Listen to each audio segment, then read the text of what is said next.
Je vais commencer ce podcast avec vous, avec une histoire qui a une signification grande et profonde. Nous avons deux personnes, Simo et Adam. Simo a terminé toutes les étapes de ses études et a un doctorat en commerce, et son cerveau est intelligent. Comme pour Adam, c'était une personne ordinaire, issue d'une famille pauvre et qui luttait pour gagner sa vie, et Simo occupe un emploi respectable et son salaire est élevé et beau. Au fil des jours, après 10 ans, Adam a créé un projet et a connu un grand succès. Il a gagné beaucoup d'argent, sa vie s'est améliorée, il est devenu meilleur que Simo et il a atteint la liberté financière et la prospérité. Cette histoire a été inventée par moi de mon imagination, mais si nous réfléchissons à cette histoire, surtout à notre époque, nous verrons qu'elle se réalise et non impossibilité. Je connais personnellement des personnes dans mon entourage qui ont vécu la même chose. Je sais que beaucoup d'entre vous ont entendu ces mêmes histoires, mais attendez la fin pour reconnaître et apprendre l'équation de la richesse.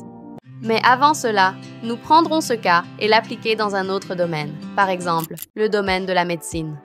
Il est impossible de trouver une personne qui a travaillé toute sa vie dans la construction devient meilleure qu'un médecin qui a étudié à l'université, qui a un diplôme et des qualifications. Et non juste cette chose. Si nous prenons un médecin qui a étudié dans une université supérieure et un médecin qui a étudié dans une université ordinaire et que nous leur présentons un cas médical pour le diagnostiquer et qu'ils font le même effort, il s'agit très probablement du médecin qui a été formé. Un diplômé de l'université supérieure excellera. Il produira de meilleurs résultats que l'autre médecin.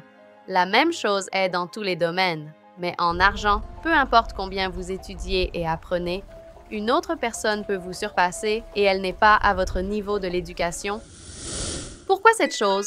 Le livre sur la psychologie de l'argent nous donne la réponse et nous dit que l'argent n'est pas une équation mathématique et n'est pas une chose logique. L'argent est quelque chose qui dépend du comportement. Par exemple, nous savons tous qu'il faut conserver 10% du salaire, mais la grande majorité n'adhère pas à cette chose. L'argent ne dépend pas seulement de la logique, mais même des sentiments et des principes. Ce livre parlera de cet aspect psychologique. Restez simplement avec moi.